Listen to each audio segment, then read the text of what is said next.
Have you played Mega Man Battle Network? I haven't, but I played Star Force, so it's close enough. So when I saw this game called LunarLux on Steam, it immediately made me think of Mega Man Star Force, and I thought it looked interesting. And so I decided to play it not too long ago, and now that I'm done with it, well, it's time that I do what I do best and make a terrible video with it.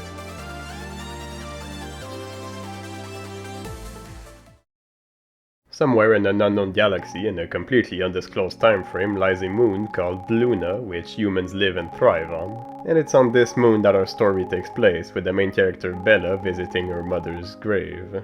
She mentions that she's been part of the Lunex force for a couple of months now, and that everything has been going well, and she also hopes that she'll become as strong and reliable as her mother was. So her robotic sidekick Tetra comes in and informs her that the ship is done recharging in case she wants to go back home, which Bella decides she's going to do. However, pretty much immediately they're attacked by this alien monster-like thing called a Merc. After defeating it, it drops its anti-core, which Bella picks up a weird feeling from. So she has to take the anti-core with her and then heads back to her ship, not before picking up a couple of cheesecake bars on the way. Once she arrives at her ship, however, she notices that a transport ship has been attacked by an unidentified Merc, causing it to crash land. So, being the good Samaritan she is, she decides to go and investigate and help the guy get his ship fixed. Once the ship has been fixed, Bella starts returning to her home, but eventually she notices that Tetra is missing, and before she has a chance to do anything about it, the Merc from earlier comes back and teleports her through a wormhole.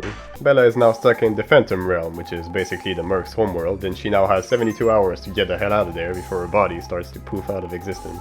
So she begins searching for an exit, reunites with Tetra along the way, and eventually encounters the big Merc again and goes ahead and gives him a good beating.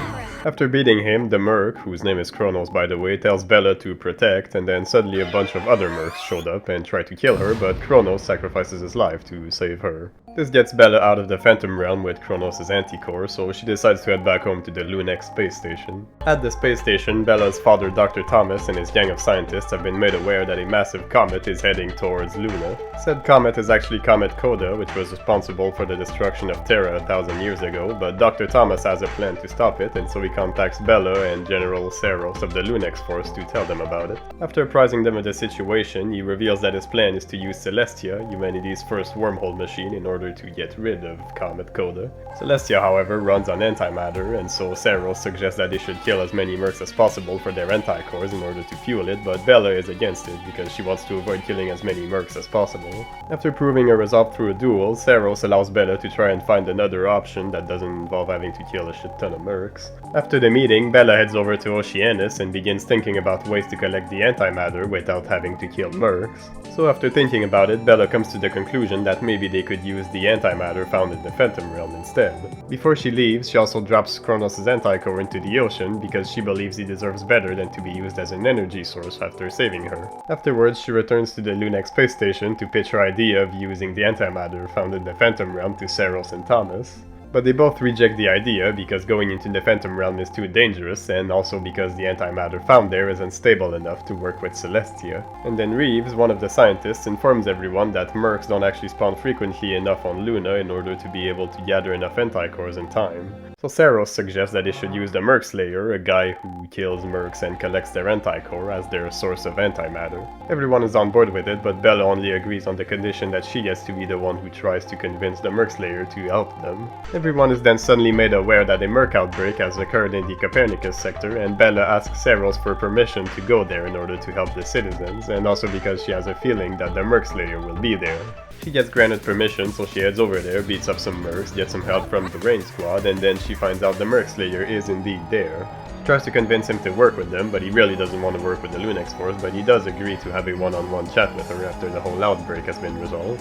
Though even after learning that Comet Coda is about to return, he still doesn't want to help the Lunex force, but he does seem intrigued by the fact that Bella can somehow sense the Merc's pain. He also reveals that he was acquainted with Thea Gray, who was Bella's mother, as well as the previous Lunex force general, whom he considered to be a worthy leader, unlike their current general. But just as things start to look like they're going well, the Rain Squad suddenly shows up to arrest the Merc Slayer, because because Saros told him to do it, and then the Merc Slayer gets pissed and he tries to kill you. And once you finally beat him, he then transforms into whatever this is before transforming back to normal, and that's when Saros shows up and arrests him. So you get a celebratory speech from Saros, a celebratory meal with the Rain Squad at the local cafe, and as she heads out, Bella realizes that there's actually a missing persons list that was updated just today, and she wonders why Saros didn't bring it up in his speech. So she heads to the space station to call it a day, and during the night she has another dream about the Mercs, so she decides to talk to her dad about what's going on with her. We also get a cutscene of Saros talking to the Merc Slayer about what's happening with Comet Coda and everything, and he also decides that he's going to straight up extract all the antimatter from the Merc Slayer himself in order to complete Celestia. So upon waking up, Bella decides to go and see Thomas, but it turns out he's at some kind of science conference, so in order to kill time, Bella just goes ahead and do some Lunex Force missions instead. Once she's done with her mission, she receives a call from Thomas saying that he's back from his conference, so she heads over to the space station to tell him about those dreams and those feelings she has about the Mercs. Thomas reveals that it's due to her latent ability to manipulate her lux, which is basically her soul, which she actually inherited from her mother. Unfortunately, he doesn't really know much of anything more than that, but he does make an offhand comment about how someone might know more about it, and this causes Bella to realize that the Merc Slayer probably does, since he knew her mother. So she decides that she needs to have another talk with him, but Thomas informs her that Saros is hell-bent on using him for his antimatter purposes, and that this may very well result in his death. So Bella practically begs Thomas to let her go and see the Merc Slayer, so he gives her the key to grant her access to the prison compound of the military base. So now it's a stealth mission, at least in story, so Bella goes through the sewers in order to head inside the prison compound. Eventually she comes across a door to a cell that she suspects might be the Merc Slayer, so she goes ahead and finds a way to open it. On the way she beats up a security bot who detected her because of her unauthorized jetsuits, and then she knocks unconscious 2 soldiers in order to steal their jetsuits to prevent any further incidents. She then heads into the cell, but no one is there, so she deduces that he probably was taken somewhere else to have his antimatter extracted from him. She finds the holotech research room, and Tetra scans the computer inside in order to find out a password that allows her to deactivate the holotech. And it turns out that Bella wants to use this to help the Merc Slayer escape in order to gain his trust, so she can learn more about her Lux manipulation ability. A little further inside the military base, she finds the room the Merc Slayer is being kept in inside a device that's meant to siphon his antimatter. But before they can attempt to free him, they're interrupted by Commander Vivia, Saros' right hand and the Lunex Force's primary holotech researcher. She questions what the two of them are doing there, but Tetra manages to convince her that they were actually sent there by Saros in order to request her for something, as well as to protect the room in case the Merc Slayer wakes up, all while using a voice changer to conceal her true identity. So Tetra deactivates the holotech and they free the Merc Slayer, and Bella manages to convince him to work with them, and he also reveals his name is Nickel. So they leave the room, but it doesn't take long for an alarm to alert everyone that the Merc Slayer is attempting to escape. In order to avoid facing the guards, they simply jump down to the lower floor, but they're immediately ambushed by a vessel, but after defeating it, they're able to leave. They then start heading towards Colony Celica on foot because Nickel stated that he had a hideout over there. On the way, they run into Commander Vivia, and after a bit of conversation, they end up fighting each other. After the fight, Vivia traps everyone in her holotech, but Tetra states that you can actually overpower it with enough energy, so Bella suggests that Nickel uses his phase form in order to do so, and after a bit of convincing, he does exactly that, and they manage to get away. They then come across an old mini-pod type ship that they can use to get away because Bella's actual ship was taken away by the Lunex Force. The Lunex Force gives chase and attempts to shoot them down, but Bella manages to outmaneuver them and leave them in the dust. They eventually arrive in Silica Rifts, but Nickel immediately collapses, so Bella takes him to the nearby cave while Tetra hides the mini-pod ship in order to avoid it giving away their location. Meanwhile, on the Lunex space station, the Rain Squad is finishing up their training for the day, and immediately afterwards they receive a mission to capture and apprehend Bella and the Merc Slayer. This causes Thomas to angrily run past them in order to go talk with Saros, with the Rain Squad deciding that they're going to take on the mission in order to find Bella before anyone else can. Back in Silica, Nickel eventually wakes up from his little nap, after which he and Bella have a conversation about Bella's mother. Nickel reveals that at some point a couple years back he actually lost control of his power and ended up going berserk, which caused the Lunex Force to come in and intervene. Despite the fact that Nickel was basically losing his mind, he somehow managed to hear her voice through all the chaos. When he woke up, he found himself in one of his old hideouts, and he found out that Bella's mother didn't actually turn him in. Over time, Bella's mother would continue to come and check up on Nickel every once in a while. Back then, Saros was the Lunex Force's head scientist, and he wanted the Merc Slayer to be captured so he could study his antimatter capabilities. However, being the general, Bella's mother simply overruled Saros' demands. Nickel reveals that he managed to sense her ability to manipulate Lux, and he also sensed that Bella had this ability as well, which is why he trusts her. And Bella states that she wants to be able to figure out how to control her Lux so that she can use it to better protect the people of Luna, with Nickel stating that he wants to protect the people of Luna as well. As they continue to make their way over to Silica, they find out that the Lunix force has dispatched drones in order to search for them. Eventually, Bella manages to hear a voice, and with some advice from Nickel, she's able to hear it more clearly and find out that it actually belongs to a Merc. So they go and defeat the Merc because Nickel said he needs its anti-core in order to bring justice. So they keep going, they pass by the old town of Magnesia, and then they finally arrive at Colony Silica. So they have a small break, eat some cheesecake bars. Nickel tells them about the fact that he's a treasure hunter, and he also reveals that his hideout isn't actually around here, but he does mention that he has a friend who can give them a ship. So Nickel's friend Cypher does give you a ship, but you have to settle for a mini-pod because that's all he's got left, and now you can head on to Oceanus, which is where Nickel's hideout actually is. After getting shot at for a little bit, they arrive at Oceanus, and Nickel's hideout is just a short walk away. They reach Nickel's hideout, which is actually revealed to be an underwater cave, and just before they're about to enter, the raid squad shows up. After a quick fight, it turns out this was all an act, and the raid squad weren't actually there to stop you, they just wanted to know what Bella was up to, and after some convincing from her, Nickel eventually reluctantly agrees to let them come into his hideout as well. So they head into Nickel's hideout, which turns out to be some ruins left by an old civilization of people called the Ancients. Upon arriving, they are almost immediately attacked by some ancient weapons, and it turns out that Bella might be the one responsible for setting off the alarm, since she might actually be a descendant of the Ancients. Before they can finally access what Nickel wants to show them, however, they have to first find a way to get this giant gate out of the way, and in order to do so, they apparently need to find 4 gemstones. You also find plenty of ancient texts that talk about Lux and antimatter, as well as a weapon called the Relic Sword, among other things. And after getting the 4 gemstones and making their way back to the main room, they meet Guardia, an old ancient entity that was meant to protect the ruins. Guardia reveals that Bella is actually the soul sensor and her Lux levels are abnormally high, but her ability to manipulate it is shackled, which makes her soul sensing weaker than it should be. Before Guardia gives Bella the ability to use her soul sensing properly, however, he has to see if she's strong enough, so he challenges her to a fight. After their victory, Guardia releases the limitations on Bella's soul sensing, allowing her to use it to its full extent, and now there's nothing left to do but to head to the final room of the ruins to find out the truth, as Nickel puts it. Removing the barrier also gives Bella the ancient relic sword, and then they head in the room, which turns out to be filled with all of the anti-cores that Nickel has collected over the years. It's at this point that Nickel reveals that anti-cores are actually antimatter and Lux, which means they all contain a soul. So Bella gets the idea of trying to use soul sensing on one of the anti-cores in order to communicate with it, but although it has nothing to say, she is able to feel the emotions that are contained within it. She then tries to free the soul from within it, which ends up revealing to her that they are actually human souls. So Nickel now reveals that all mercs were once human, and it turns out they're actually the product of human experimentation done by none other than Saros himself.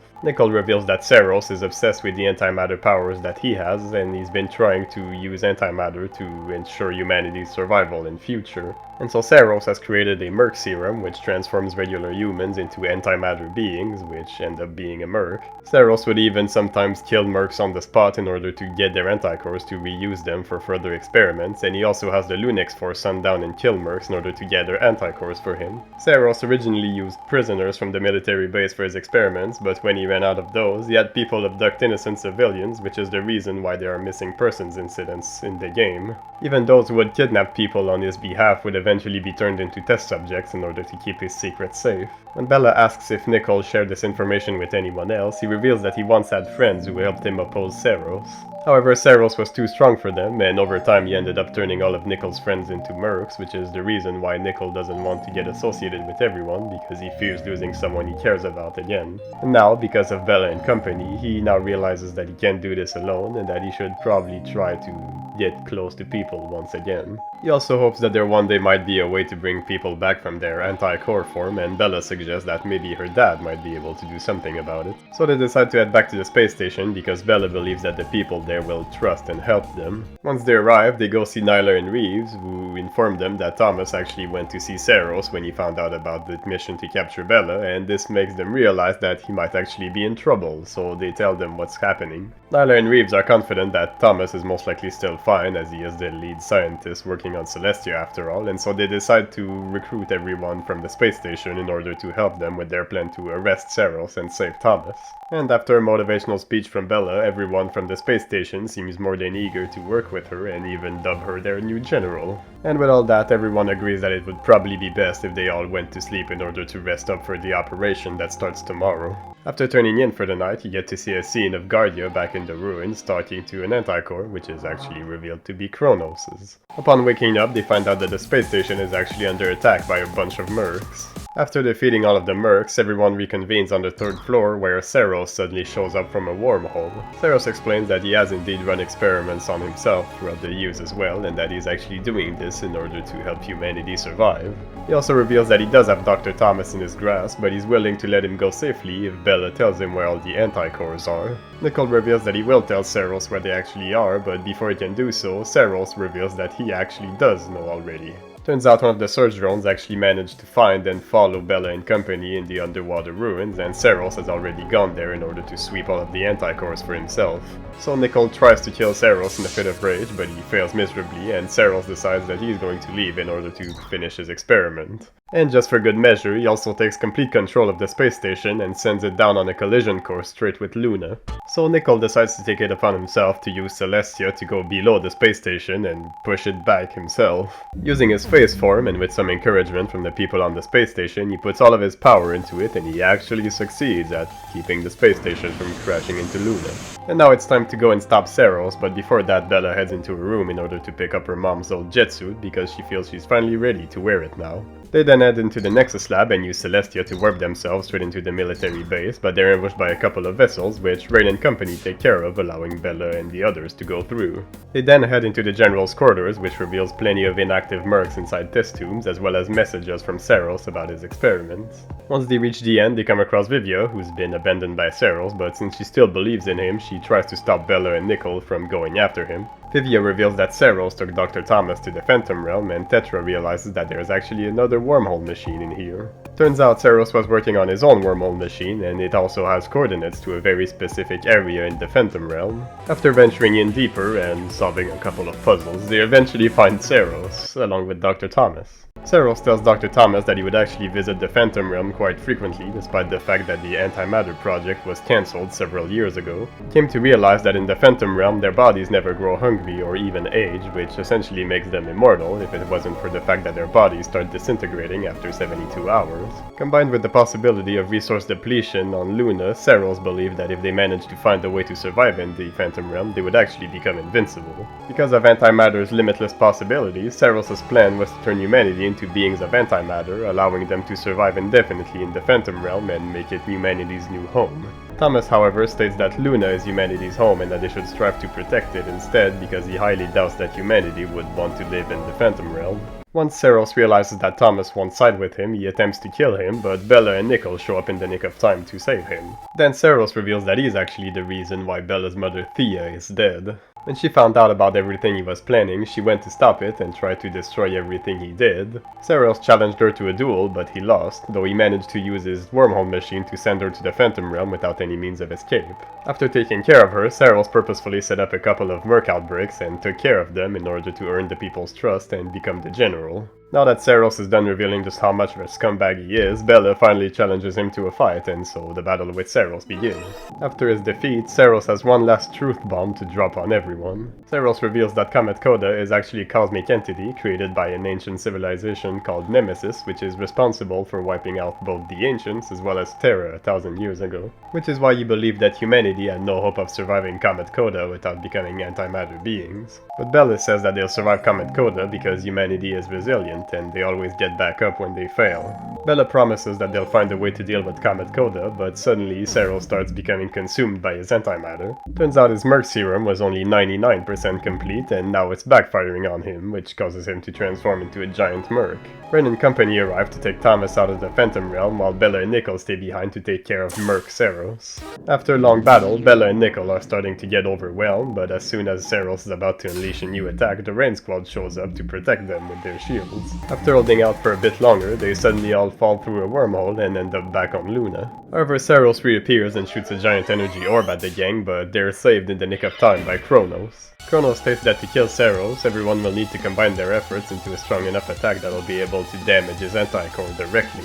So they launch their attack, but Ceros launches one as well, and he proves to be stronger than them. As things look grim, everyone, from members of the Lunex force to civilians, come to give the team some encouragement. And so as they all channel their lux towards Bella, she's able to harness all of it and use it to overpower Ceros, finally defeating him once and for all. Chronos uses this opportunity to have a talk with everyone, not before changing forms, which reveals him to be Thea, Bella's mother. Thea reveals she managed to steal some merc serum from Ceros before he trapped her into the Phantom Realm, and so she used it to transform herself into a merc in order to survive. After one last heartfelt conversation with the gang, Thea reverts back to her anti-core. And finally, the game ends with one last speech about hope and trust from Bella. This game is quite packed with story, despite being on the shorter side for a JRPG. That said, the cutscenes and exposition never really took that long, so I never really felt like the story got boring or started to drag on at any point. And although most of the themes and ideas in the story weren't exactly unique, they were still plenty interesting enough to keep it interesting the whole way through. The characters were interesting as well and were more than just one-note personalities. And the story as a whole had a good mix of dark and serious moments as well as some sillier and lighthearted ones. And I think all of these things help prevent the story from feeling like it drags on or having it feel like it's just another story about the power of friendship and whatnot. It may not be super original, but it's plenty entertaining enough in my book, and at the end of the day I think that's what really matters. The gameplay uses pixel art sprites for character and enemy models and even the environment, but character portraits in cutscenes have a more anime-ish art style. When you're moving around the overworld, things are pretty simple as almost nothing moves. As you'd expect, however, things get a lot more visually interesting during battles. Each action has its own animation and special effects, and while I definitely didn't see all of them, I think they all looked really nice. They're easily on par with the sprite work of Game Boy Advance or DS games for me. Character and enemy designs are really nice, and the portraits during cutscenes are super detailed and really clean as well. The areas are all unique and have their own distinct feel to them, which really helps diversity for me. Overall, I think the game has a very interesting and unique visual identity. It has this cool futuristic and sci-fi kind of vibe, which is conveyed through its wonderful pixel art. And the game as a whole has plenty of great and impressive sights to offer. It may not be the best pixel art I've ever seen, but it's still really good, and I think it proves that this kind of art style can hold up even today. Just like the graphics, the sound effects feel like they were taken straight out of a Game Boy Advance game. The soundtrack is great stuff too, and I especially like the diversity it has going for it. It's got some ambient tracks here and there, as well as some darker, more somber ones, and even some great action-packed music for boss fights and the like. Every area and boss has its own unique track, which helps give them their own unique feel, and I think each of the tracks are great and suit the situation really well. Alright, so gameplay-wise, it's actually primarily a JRPG. You walk around an overworld until you come across a fight, either by running into these portal-looking things or because the story forced you into one, and once that happens, you transition into turn-based battles. There's plenty of stuff to interact with in the overworld, like all these items that are just laying around, but there's also the possibility that you might find something useful in a random trash bin or something.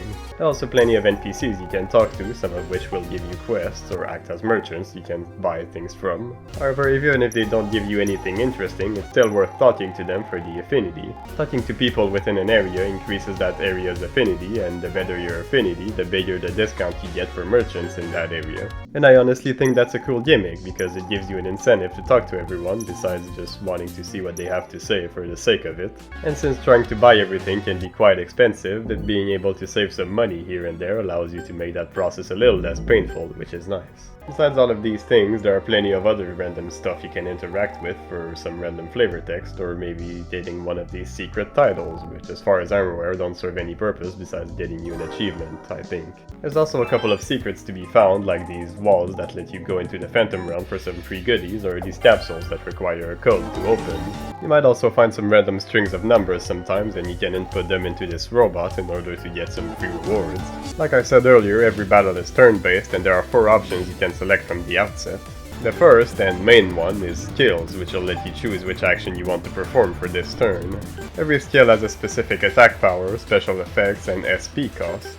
Once you've selected your action, which the game calls active skills, you'll gain a random choice of 3 passive skills that you can use. Passive skills can be anything from damage or defense boosts, healing, or even other special effects such as forcing enemies to attack one of the two characters. You can choose which passive skills you'll have access to by equipping them from the Skills tab in the pause menu. There's actually a minimum amount of passive skills that you need to have equipped, but there are two types of them, these blue ones and these red ones, and while you can only have 3 red ones at max, you can have as many of the blue ones as you want. Once your active and passive skills have been chosen, your turn will play out, but there's a possibility that there's going to be an action command or even a little mini game you can play to get extra damage or special effects on your chosen action.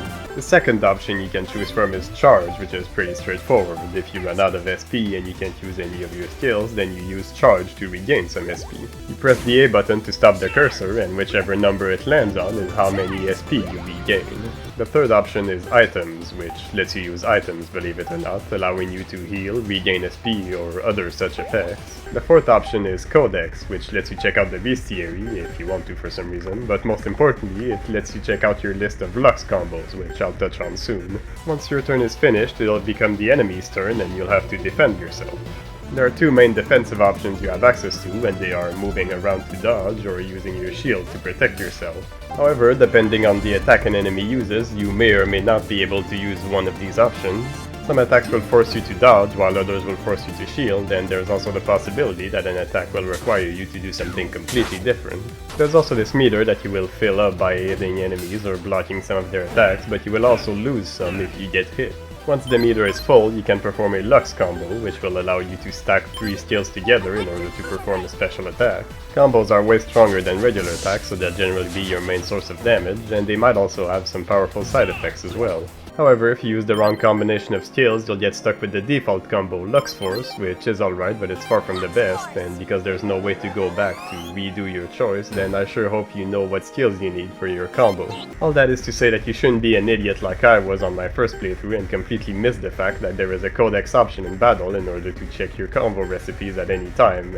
Around the halfway point of the game, you'll gain a second player character in the form of Nickel, and he pretty much functions the same way as Bella, but he has different active skills, and his meter is also different.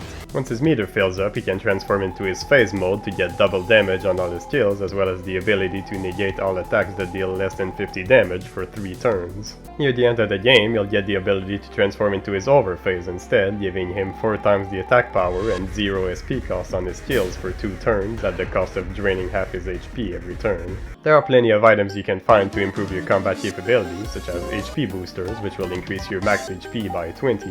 There are also shield boosters, which will increase the maximum amount of shields you can have and the amount of shields you start a battle with, because yes, they are a finite resource, even if you do have the skills that will allow you to regain some of them. There are also skill boosters you can use to level up your active skills to make them more powerful, as well as skill points that you can use to upgrade your passive skills. And of course, as you play through the game, you'll earn more active and passive skills, either by buying them from merchants, finding them as pickups in the overworld, or other methods. While Bella and Nickel each have their own active skills and the passive skills are shared between them, the booster type items are not, so you'll have to choose who they go to. Otherwise, there are also 3 status effects you can make use of: Burn, which deals damage over time, Stun, which prevents the enemy from doing anything on their turn, and Drench, which allows you to fill your meter more quickly with your attacks. And during some enemies' attacks, they may change some of the floor tiles you can walk on into special hazardous tiles that have different effects. As the game progresses, you'll occasionally run into more powerful versions of previous enemies with stronger attacks and more HP to keep you on your toes. And once the fight is over, you'll receive your rewards as well as your grade, which doesn't really do anything aside from needing some S ranks in order to complete certain quests. That said, there is another way to make yourself stronger, and that's through upgrade chips. They're most typically bought from these shady merchant guys, and they can provide some pretty powerful passive abilities. It could be as simple as increasing your max HP and SP, or something more interesting, like being able to choose 2 passive skills at a time, or increasing the damage of your Lux combos. There also aren't any restrictions when it comes to them, so you're free to just equip all of the ones you can find at the same time. And finally, there are also these little hacking minigames that you'll have to play sometimes. Throughout the story, you'll occasionally find yourself having to reboot some device's network, and in these instances, it becomes Tetra's job to hack into the network and solve the problem. Once inside, you take control of Tetra, and it's up to you to simply make your way to the end and press the big button that awaits there. There's a couple of these throughout the game, and they're all slightly different in how you get to the end. They're never really hard or complicated, but they are a nice little change of pace and pretty fun as well. So yeah, that's LunarLux, and I have to admit that I really enjoyed it. It's a nice little JRPG that's full of charm and wholesomeness. The gameplay mechanics were interesting, and I felt the story was pretty well paced, and it had a solid mix of silliness and seriousness. I loved the art style, I loved the soundtrack, and I loved all of the little references to other video games and online entertainment. It honestly felt like a very genuine homage to video games, and I think it was a plenty solid game in its own right as well, so definitely worth a shot if you like RPGs. Hey, it's that time of the video again where I talk to myself pretending that someone actually made it to the end. If you really are still here, then I can only guess that you actually enjoyed the video, so let me know by liking and subscribing. Or maybe you just decided to stick around because you wanted to see how bad it would get, and if that's the case, then dislike the video and leave a comment telling me about it. So anyway, the video is over now, and I'm going to go ahead and work on some more terrible videos, and maybe they'll come out one day, so see you then, I guess. I feel so silly asking people to actually engage with my videos.